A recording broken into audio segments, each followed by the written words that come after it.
সখীরা সবাই এক এক করে এসে উপস্থিত হলেন। কৃষ্ণের বংশী ধ্বনি শ্রবণ করে গোপীরা তারা ঠিক থাকতে পারলেন না, তারা সবাই এসে যমুনার কূলে সেই বংশী ধ্বনির নিচে এসে উপস্থিত হলেন। কৃষ্ণ তখন বললেন, কৃষ্ণ তখন বলছে, হে গোপীগণ, তোমরা কেন কিসের আশা আজকে অন্ধকারে এখানে উপস্থিত হলে? কারণ কি? সখীরা বললেন, নাম ধরে আজকে দেখে উল্টো আমাদেরকে প্রশ্ন করেছে, এটা তো ঠিক না। আমরা এসেছি যেই বাসনা নিয়ে এসে বাসনা পূরণ করো। ভগবান শ্রীকৃষ্ণ বললেন, দেখো, যিনি গৃহের প্রতি ছেড়ে অন্য প্রতির সঙ্গ করে তারে এক কথায় বলে ব্যভিচারিণী। এখানে এসো, আজকে তোমাদের তো কলঙ্ক হবে। বলে, দেখো হে বধূ, আজকে গৃহে যে স্বামী আছে সেই স্বামী হলো দেহের স্বামী, আর তুমি হলো জগতের স্বামী। তো তুমি এই আমাদেরকে কৃপা করো, আমরা এই জন্মে নয়, জন্ম জন্মান্তর যেন তোমার মতো এইভাবে আমরা প্রতিবার আর তোমাকে আমরা দর্শন করতে পারি। আমরা আজকে যমুনার কূলে এসেছি, এই বংশী বলে এসেছি শুধু তোমার বাঁশি শ্রবণ করে। আমাদের বাসনা আজকে তোমাকে নিয়ে আমরা মৃত্যু কীর্তন করব। সেই বাসনা পূরণ করবার জন্য তখন এই কৃষ্ণ রাধারানীকে বলেন, হে রাধে, তুমি আসো, আজকে গোপীদের আজকে মনের বাসনা পূরণ করবো। তখন কি করলেন? এই সবাই মৃত্যু মৃত্যু শুরু করল।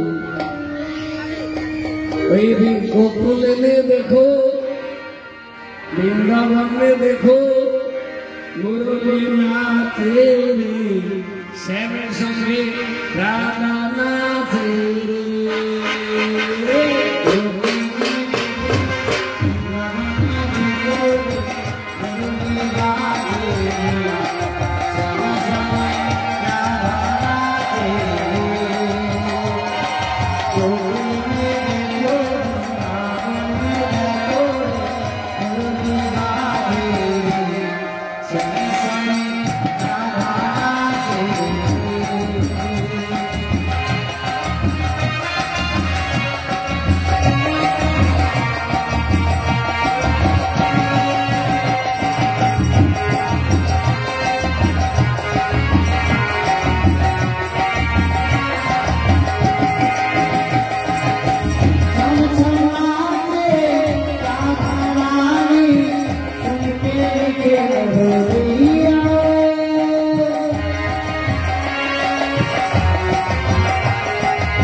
यमुना नदी पर कन्हैया सजाइए गोपी मनोहर शंकर आए गोपेश्वर कहलाइए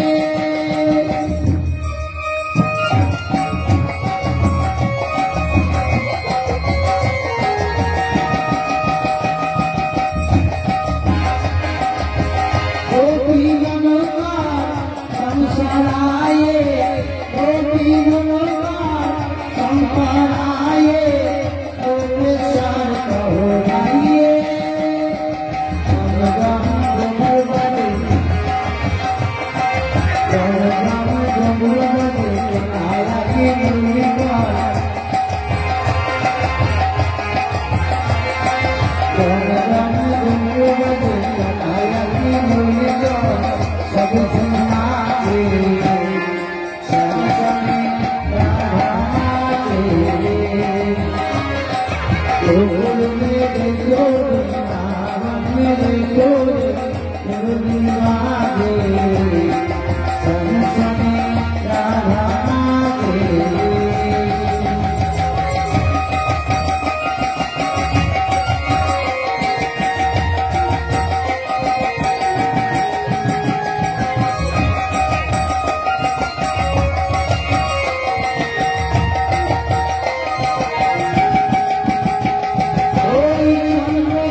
আজকে আমাদের রাস কেন স্থির হয়ে গেল? আমরা নৃত্য কীর্তন করেছিলাম, আনন্দ কি করে আজকে বন্ধ হয়ে গেল? নিশ্চয় কোনো মানসিক এখানে গুপ্তভাবে আছে। কবিরা কিভাবে ওই শিক্ষকের কাছে চলে এলো। শিক্ষক কৃষ্ণের বংশীধ্বনি শ্রবণ করে তিনি কৈলাস পর্বত থেকে আসতে চেয়েছিলেন। পার্বতী বলছে, দেখো এই রাস আস্বাদন করবার জন্য আস্বাদন করবার মানে তোমার কিন্তু এখনো সেই ফল হয় নাই, অতএব তুমি যেও না। তখন বলছে সেটা দেখো আমার মন প্রাণ সব কেড়ে নিয়েছে সুবিধা, আমার মন সেই কেড়ে নিল বংশীধ্বনি।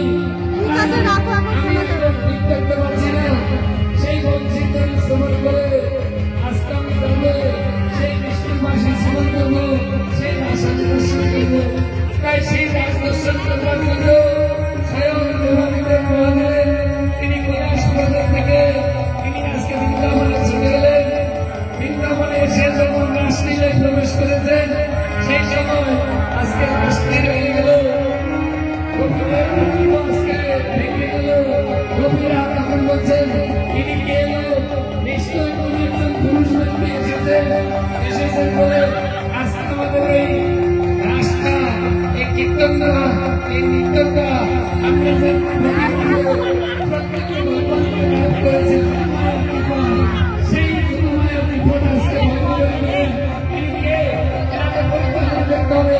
তাই কবিরা সবাই ধরে আজকে গোলামীদের মহাদেবকে সে কি শিক্ষা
আর ছুটে আসার সাথে সাথে এই জীবনের আশ্রম যে প্রবেশ করেছি তখনই তোমাদের আজকে আনন্দ নিরানন্দ হয়ে গেল। আমাকে কৃপা করে ক্ষমা করো। ভগবান শ্রীকৃষ্ণ তোমার বলে এই সিদ্ধান্ত ভক্তের লক্ষ্য তুমি আজকে ছুটে এসেছো, তোমার কোনো দোষ নাই। আমি তোমাকে অভয় দিলাম, আমি তোমাকে আশীর্বাদ করলাম।